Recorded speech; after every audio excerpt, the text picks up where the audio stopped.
I think many of us can feel like Jim Gaffigan in that clip, that we don't want to be that weird stranger having to talk to strangers about Jesus. And that's why I love what we've been learning in this iHeartCV series, this blessed lifestyle way of living that models the rhythm of Jesus. Here's why: because it is first and foremost anchored in a foundation of relationship. That it is about loving people and learning to do that well where we live, work, and play. I want to welcome all of our churches joining in, everybody on Facebook, online, our military around the world, as well as everybody sitting outside on the patio. Thank you for being a part of this. Everybody grab that outline out of your program or click over there on the app. We're going to jump right in. I want to remind you, or if you're here for the first week, let you know what this series has been all about. Here is our series' big idea. We have been learning that if we're going to love our city well, love our neighbors well, love the people where we work well, we need to realize as Jesus people, we are sent people to bless people where we live, work, and play. Write that in there. That's what the big idea of this series is all about. That if you are a Jesus person, you need to understand that you are not saved just to sit on your blessed assurance right now. That's not why you were saved. You were saved, rescued, redeemed, reconnected back to God, saved so that you can be sent. The goal is never to just go to church. Not the goal. The goal is to be the church, showing and sharing the love of Jesus in the world. And this blessed idea that we exist not just for ourselves, but actually to represent God in the world and to bless people as He blesses us, it goes all the way back to the very beginning of the Scripture story. Genesis is the first book. It means the beginning. And in Genesis chapter 12, God makes this promise, this covenant with a guy named Abram. And this has been kind of our foundational verse for this idea of blessing others. And so I want us to read this one last time out loud together. Genesis 12, 2 through 3. Here's what the Lord says to this guy, Abram. Let's read this out loud. Ready, begin. I will make you into a great nation, and I will bless you. I will make your name great, and you will be a blessing. And all the peoples on earth will be blessed through you. So God makes this promise, Abram, I'm going to do something special in your life, something really good in your life. But all that goodness, all that favor, all that blessing from God, it is not just intended for you to keep to yourself. It's going to be so much that it's going to overflow onto the people around you. Really, the world around you is going to be blessed. And that idea was passed from Abram to the nation of Israel. That idea passed from the nation of Israel to Jesus, and Jesus passed it to the church. That said, you know what? You exist not just for you, but to show and to share God's good news story with the world. And so what we've done is taken this idea, this word bless, and we created an acronym out of it. Actually, we didn't. Some friends of ours at a church in Chicago, Community Christian, did. And it's this idea of, hey, here's this rhythm based on relationship for how we can simply live and love like Jesus. That's what it's all about. And so real quick, hopefully if you've been here a week or two, you could write this in. The goal is that you're going to remember what bless stands for well after this series is over. So let me give it to you one more time. Week number 1, here's what we said. First of all, we have to begin in prayer. That's where it all starts. We want to pray for people where we live, work, and play.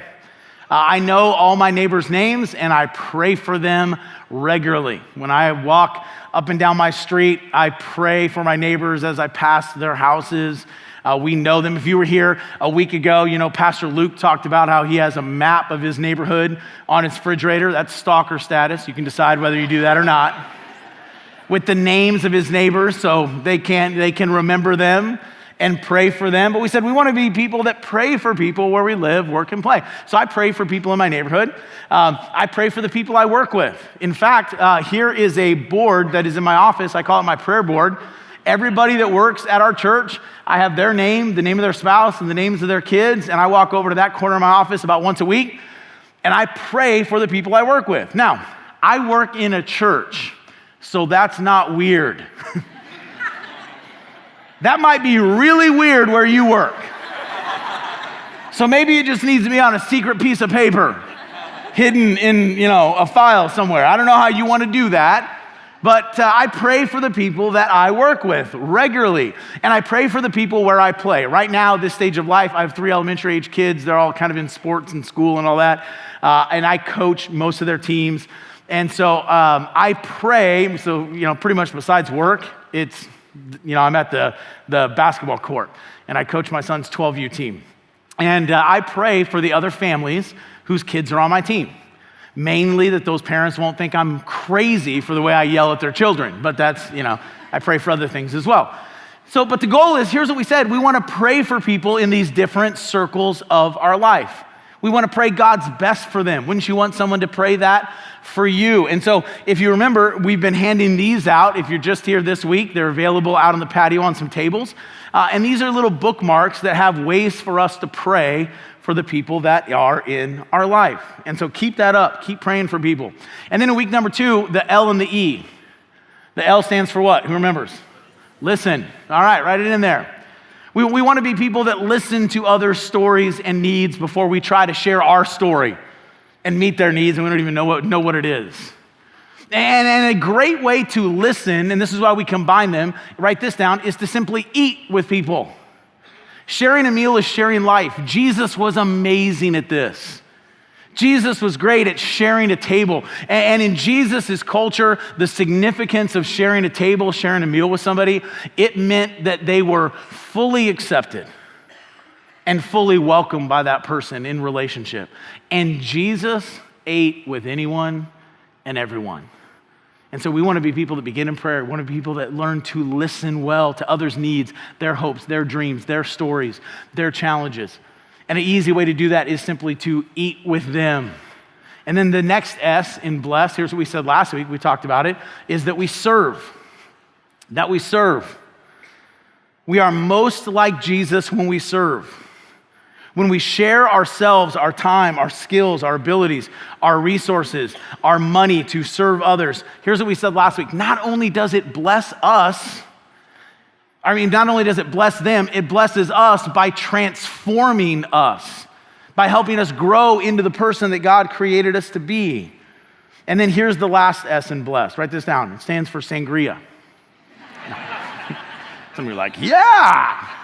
It's 5 o'clock somewhere, right? Okay. No, the last S stands for story. Write that in there. Story.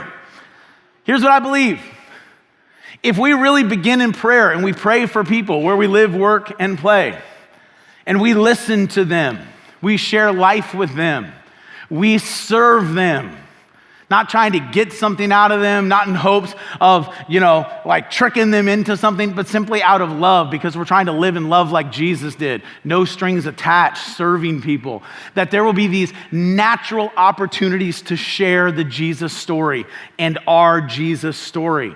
And I understand that the proposal of talking about Jesus, it can be daunting. Of all these 5 practices, this is no doubt the one that is, probably the hardest for all of us because we could feel like, I don't know enough Bible to do that, or I'm not good with words, or I don't want to come across like, a Jesus fanatic. And here's the good news. If you don't want to come across like a Jesus fanatic, you probably won't. And also, if you are really living out this blessed way of living, starting with prayer, listening, eating, and serving, you won't have to force it. But here's what I do want to tell you. Everybody look right here. There will be times you will have to share it. There will be opportunities where you need to use words to tell your Jesus story and the Jesus story. And so here's today's big idea. Write it down. Sharing the or our Jesus story is necessary in order to bless. You can't spell bless without the second S. We have to be ready to share the Jesus story when the opportunity presents itself. Look at what Paul writes to some first century Jesus followers that were living in a very hostile pagan culture that was against this Jesus story. And here's what he writes to them. He says, but how can they call on him to save them unless they believe in him? Talking about Jesus. And how can they believe in him, Jesus, if they've never heard about him? And how can they hear about him unless someone does what? Say that word out loud. Tells them, right? And how will anyone go and tell them without being Sent. We are sent people to bless people where we live, work, and play. That is why the scriptures say, how beautiful are the feet of the messengers who bring good news. Now, let me just tell you, the last part of that verse is not saying you have to have an amazing pedicure before you talk about Jesus. And you're like, how beautiful are the feet of them? Well, I'm out, right? What is it that verse means? It means when a messenger brings good news, people bless them. They're like, thank you for letting us know that. That's really what that's saying. And what we have to share in the Jesus story, that's exactly what it is. The word gospel simply means good news, Jesus story. And the Jesus story, it is such good news that we can be made right with God, not because of our morality, how well we follow the rules, not because of the amount of our religious activity that we do, simply because of what Jesus has already done for us on the cross. And that as we open our life to him and begin learning to walk in his ways, we are reconnected back to Father God through what Jesus did for us. That's the good news Jesus story. And when we live out the blessed strategy, here's the thing, there will be natural opportunities to share this. I was living on my street for about 2 years when I was over at a friend's house for dinner, one of my neighbors. And when we had first met 2 years earlier, it was kind of at a dinner party with a bunch of people on the street. And we were in a group conversation for probably 20 or 30 minutes or so. And then I found myself off to the side just talking with this one neighbor. And it was when I first moved on the street. And he looks at me and is like, so what do you do? And then he takes a sip of wine. And I say, well, I'm actually a pastor. And then he almost spits wine back out on my face. This is a neighbor that did not envision himself being friends with a pastor. And I was never pushy, just friendly, and live on a great street with a whole lot of friendly people. And so we just, naturally became friends. And so now here it is, about 2 years into our friendship, I'm at their house having dinner. They were working on a backyard project. And so I say to my neighbor, hey, let's go in the backyard. Show me the progress. Show me how that thing's coming. And so we walk out in the backyard. It's just he and I. And we're looking, and then all of a sudden he kind of pauses and he's like, hey, I've always wanted to ask you a couple things. And he did one of those kind of look around, like, are we alone? And here's what he said to me, word for word. He said, 2 things. Why do you believe in God, and what do you think about gay marriage? And then I almost spit my wine back out on his face. I was like, wow, those are 2 easy ones. Just give me a couple softballs there, And here's what I said. I looked at him and I said, I am happy to have this conversation as long as, even when we're done with this conversation, if we don't agree, that we are still friends and we still love one another. That's what I told him. And then he punched me in the arm and he said, no kidding. That's why I knew I could bring it up. And we ended up having a great conversation where I was able to talk about the Jesus story and how Jesus has changed my life. And it led to multiple other conversations. Look what it says in 1 Peter 3, 15 through 16. And if this is a great verse for us to read out loud together. Let's do that, all right? 1 Peter 3, 15 through 16, ready to begin. And if someone asks about your hope as a believer, always be ready to explain it. But do this in a gentle and respectful way. We have a great, good Jesus story to share. And so don't be shy about it or intimidated to share it when you have the chance, because here's what I've found. I have found when there is a foundation of friendship, when it's not, I'm trying to convert you, or I'm trying to convince you, or I'm trying to make you believe something, when it's I genuinely love that person and there's a foundation of friendship, here's what I've discovered. What I've discovered is that people will listen to the Jesus story and they'll respect you and they'll respect it, even if in that moment they don't believe it. And we never know how God is going to use that, our story, our encounter, our sharing of our hope that we have. Because if you're a Jesus person, at least we can share the hope that, you know what? Thank God it's not about how good I have to be, because I am not good enough. Thank Jesus that it is about what he did on the cross for me. And I can daily receive his grace and his forgiveness and have confidence that I am connected back to God, not because of me, but because of him. Like, we all can share that Jesus story. We all have a Jesus story. I've asked Pastor Carla to come and share this message with me by sharing her Jesus story. And as you hear her Jesus story, I hope you're not just inspired, but we want to teach you a very simple way. So as you listen to the structure of her story, because there's an easy way for all of us to share our Jesus story. So write this down as Carla comes. An easy way to share my Jesus story is to think before, during, after.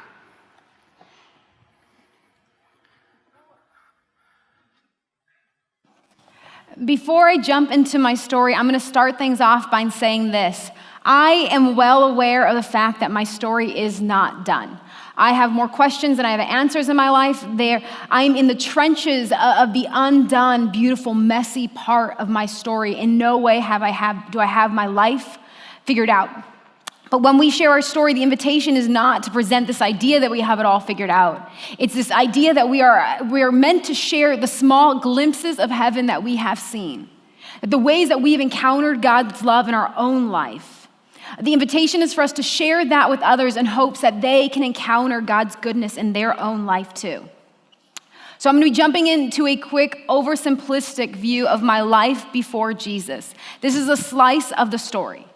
As a young kid, I had a lot of good things: love, stability, laughter, joy, safety. I really had a great childhood. There would be some things I'd need to later work out in therapy, but overall, it was really good. Before you start judging my parents, let's be honest. We all should be talking about therapy funds as often as we talk about college funds, okay? So, jumping back to that before part of my story, things took a very obvious traumatic turn for me when I was 9 and my parents had an unexpected divorce. In my life, this divorce that my parents went through and that my family encountered, it tore us apart. We became very wounded, and it was like a snowball of additional complexities and issues. And we didn't do a good job talking about the mess, and not talking about difficult situations has this amazing propensity to make a bad situation worse, much worse. Things hit a new low for my whole family when my brother passed away suddenly in a car accident a couple years after that. When it comes to my life specifically, one of the added complications for me was that my brother was the most emotionally available person for me and my family. My brother's heart was very soft towards me, and he paid attention to me. And he had no problem speaking into my life in very clear and direct ways. He was the largest coach I had in my life at that time. So when my brother passed away, I quickly learned how to numb and hide my feelings that much more. It was already a skill I had been learning prior, but losing him created this professional. It was a survival mechanism. And I quickly bought into the lie that if I could look okay on the outside, then I would be okay on the inside. And very quickly, all of that became an accumulation of behavior that just got worse and worse and worse on the outside. Fast forward to about 3 years later when 9/11 happened. 9/11 was one of those mile marker moments in my life, and I didn't know it at the time, but God would use that day to shift some things inside of me and to open me up in new ways. And when you think about your Jesus story and you think about who and what God has done in you, or maybe you're in this phase now, it's these phases where all of a sudden what once was is starting to take new shape. There's this unraveling, this unsettling. There's something inside of us that is starting to see something new, even though we don't know what this new thing may end up being. So jumping back to my story, again, now we're looking at that during phase. So it was 9/11, and as I stood in front of the TV that morning, I watched everything unfold. I remember clearly thinking, this is not the way the world is meant to be or who we are made to be as people, which are very simplistic thoughts, I'm sure, for some people, but that was the first time I'd ever said something like that. And in turn, I started questioning and wondering about the purpose of life. And so I started reading everything I could about people who were living with this sort of intentionality. And I was on a quest, but it was not on a quest to look for God. That's not where I was. And then so in that sense of that process, I slowly started to choose books over parties. I stopped going down to TJ to party illegally. I stopped drinking excessively and illegally as well. I kind of committed to using my fake ID only for concerts at that point in the process. I even made the decision that I was gonna stop smoking pot as often to be dumb and mess around with my friends. I was still gonna smoke a lot of pot, but I was gonna do it different. I was gonna be different. And then roughly 14 months later, on November 11th, I was home and I was with one of my buddies, Ryan. We were smoking pot and I started getting a weird high. And if you smoke pot regularly, you know when your high's not right. And if you hate that I'm talking about pot, bring up your complaints with your pastor, because James is the one who told me to share you guys the story in a real way, okay? So something wasn't right. I wanted to go home. I knew I wanted to be alone. I go in my room, I turn on music, and somehow, and I don't know the words, I knew, I saw, I sensed, and don't forget I was stoned, right? All of a sudden, I knew that God was real and he was present. I also immediately got this vision of my brother alive and he was with God, and my brother was smiling. And the last images I had seen of my brother were of his car torn apart on Oak Lakes Road and of his body in a casket. So when you consider where I was at that point in my life, to see my brother alive and smiling was like the ultimate personal gift to me in that moment for me. I also immediately knew, saw that God was Jesus. And I had come from a family with close to no religious upbringing by the time I had come around. I had never heard the Jesus story. No one had ever told me who Jesus meant to them. I don't even think I could have told you who a Christian was at that point, or even pointed out a Christian. My only memories of religion were going to a Catholic church and messing around with my brother and my sister, and I was always in the middle, and just trying not to piss off my parents. Jesus meant close to nothing to me at that time. The other thing I immediately kind of got a sense was that I needed to talk to my mom. So I waited for my high to pass, and I called my mom and I told her everything that happened minus the pot part. And she said, Carlita, the other day when we were talking, I said, what about God? And you're like, Mom, really anybody could ever really know who God is? So I went home and I prayed and I said, God, show her who you are. I had zero qualifications for God to introduce himself to me. Again, I wasn't even searching for him. And my mom, I don't even think she regularly prayed at that point in time. I had been living full-time with my dad, and I saw my mom occasionally. We had a very wonky relationship at that point in time, but still, she decided to pray this very simple prayer. And God decided to answer that prayer regarding me, all while Bob Marley was playing and I was high. After that night, I still knew nothing about Christianity. I didn't pray one of those sinner prayer things where God, come into my heart. I didn't know anything yet. But what I knew was that God was real, that he was present, and that he was cool enough to give me that gift of having my brother and letting me know. And so I, from that point forward, spent every evening committed to trying to seek and encounter this Jesus. My mom eventually bought me a Bible, and I read that thing over and over again because I was looking for answers. I read everything I could about Jesus that I could get my hands on, which got really confusing really fast because people believe a whole lot of different things about Jesus. But I was committed. I was seeking, I was looking for him. So I would smoke pot, I would go home, I would look and try to connect with Jesus, and he kept meeting me there. That's where I was, and that is where he willingly met me. And while I hate saying this because it sounds so bad, but stay with me here for a second. That season when Jesus busted in my room like the Kool-Aid man, that was one of the most difficult seasons of my life. Because for the first time, I felt led and empowered to own and acknowledge the stuff that was happening inside of me. It was the first time that I started to find words to describe the pain and the anger of my early childhood wounds. It was the first season that I stopped playing the I'm fine game with myself. And I saw how lost and fragile and broken I was. And I saw how much effort I had lived and put to appear as this sort of person when I really was this heartbroken person inside. God was leading me towards healing and freedom and wholeness, but I needed to get real about where I was. So it was a difficult season, but I would say it was a good season. And like we talked about earlier, this during phase, it's often like a pilgrimage of sorts. Again, you don't know where you're going. It can feel very vulnerable. Something is being birthed inside of us, and we don't even know what to expect. And there is no doubt that your during season looks different than mine. But when it comes to that season, it's consider what was God doing? What was he inviting into you? What was coming apart? What was starting to get rebuilt? What was God slowly inviting you into? My encouragement to you is for you to look, to name, to acknowledge what that season looked like and to honor it. Now, jumping back to my during or my discovery part of my story, it would take me about 2 years before I'd end up finding a church, because here's what my thought process was. If churches were so great, then the world wouldn't be so broken. There's churches everywhere. There's all these people in churches, and the world still sucks. And that sounded super cynical, but that's where I was. So I made zero effort to find a church. But then one day, someone in my life decided they were gonna go back to Eastlake Church for the second time. And I decided to invite myself to go with them strictly because I was like, I'll invest in this person relationally. That person, we came to church, that person did not come back, and I just kept on coming back because something felt so right.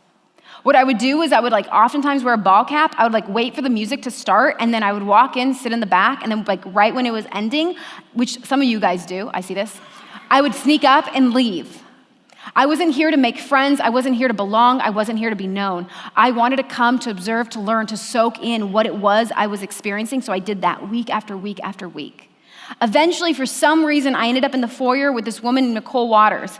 And Nicole ended up getting my phone number because she needed to give me some sort of information. I have no idea what that information was and why I gave my phone number to a stranger.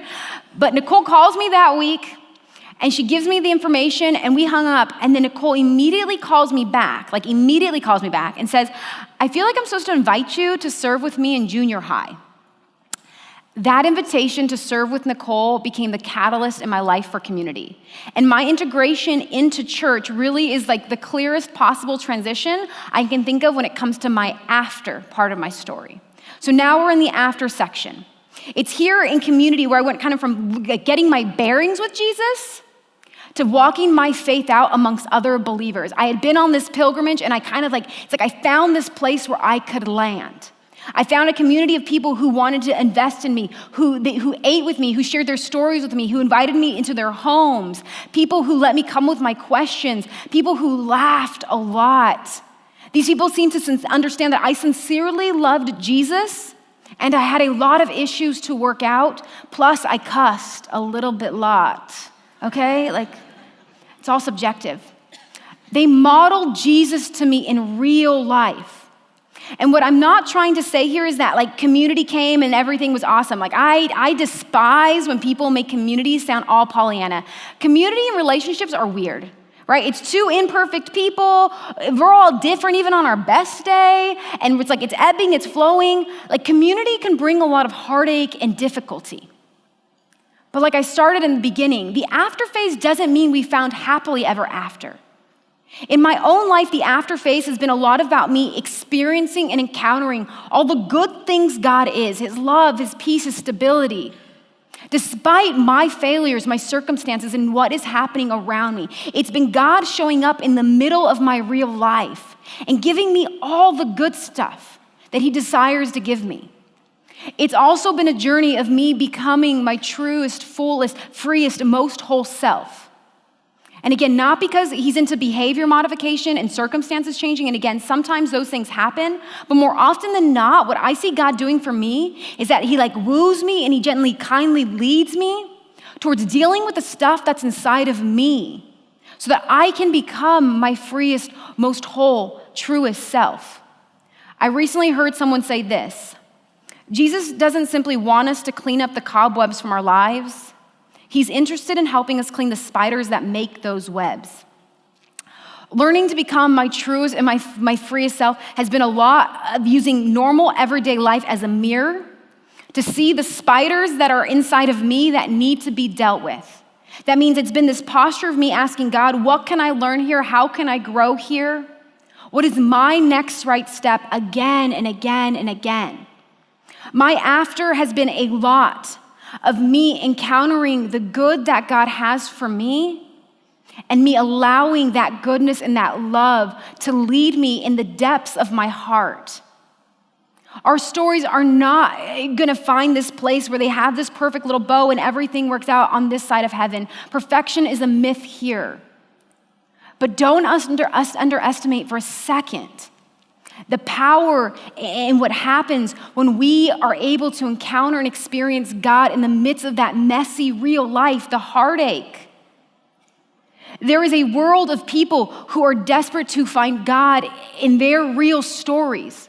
And when we get those glimpses and those encounters with God, we get to use our stuff to then show other people that God can find those people also right in the midst of their real life. We are sent people to bless people. And if you're here today and you're still in that before phase, or you're in the midst of that during phase, or you're like, I don't actually know what phase I'm in, we're not gonna rush you and we're not gonna force you, but my encouragement to you is to be open to God's love finding you there. Be sensitive to what new thing God may be gently inviting you into. As James comes back, here is the bottom line. You can go ahead and write this down in your outline. Be willing to share your story when God opportunities happen.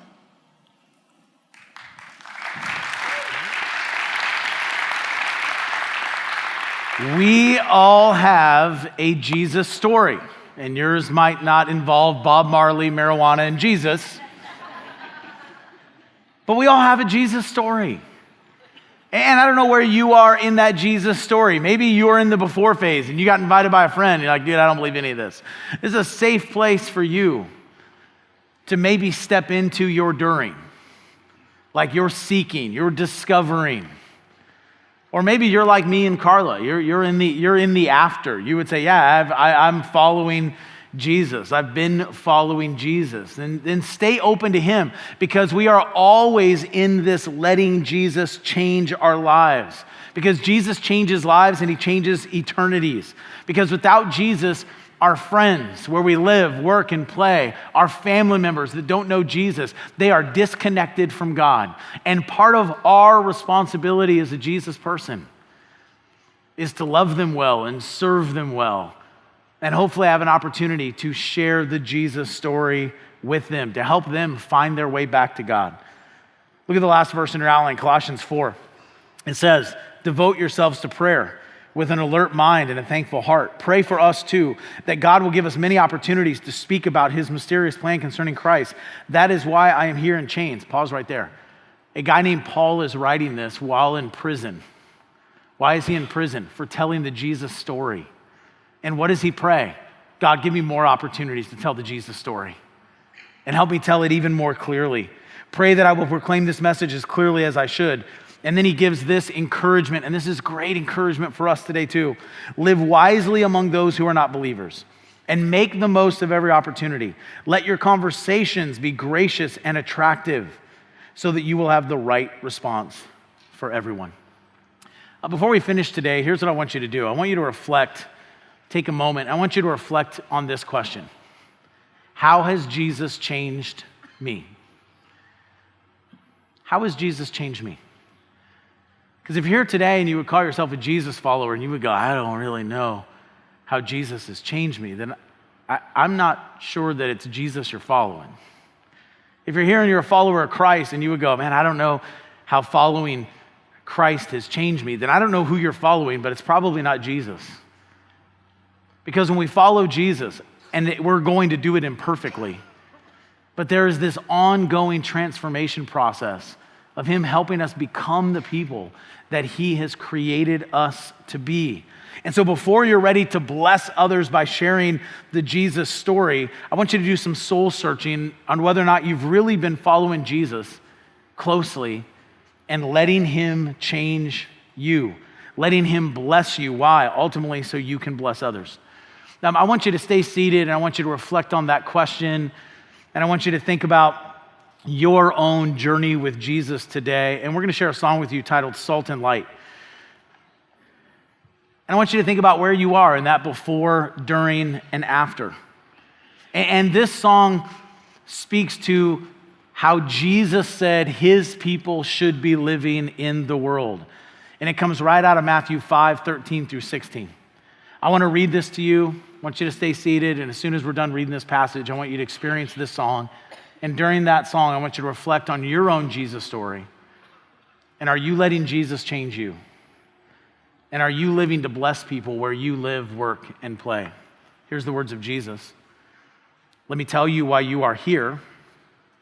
You are here to be salt seasoning that brings out the God flavors of this earth. If you lose your saltiness, how will people taste godliness? You've lost your usefulness and will end up in the garbage. Here's another way to put it. You're here to be light, bringing out the God colors in the world. God is not a secret to be kept. We're going public with this, as public as a city on a hill. If I make you light bearers, you don't think I'm going to hide you under a bucket, do you? I'm putting you on a light stand. Now that I've put you there on a hilltop, on a light stand, shine. Keep open house. Be generous with your lives. By opening up to others, you'll prompt people to open up with God, this generous Father in heaven.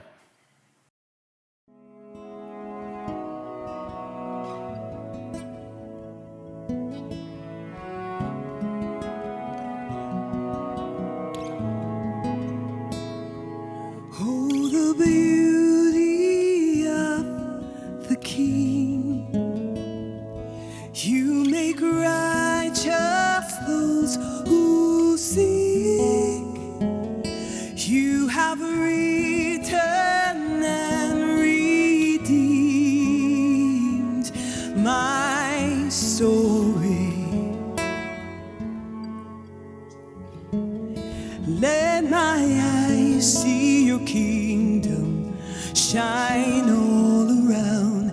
Let my heart overflow with passion for your name. And let my life be a song revealing who you are.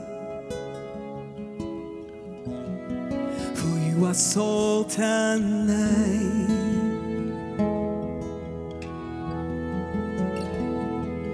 Oh, the love that set me free. You bring hope to those in need. You have returned and redeemed my story. Let my eyes see your kingdom shine all around. Let my heart overflow with passion for your name. And let my life be a song revealing who you are. For you are salt and light. You are love's great height. You are deep and wide, a consuming fire. You are salt and light. You are love's great height. You are deep and wide, a consuming fire. Let my eyes see your kingdom shine all around. Let my heart overflow with passion for your name. And let my life be a song revealing who you are. For you are salt and light.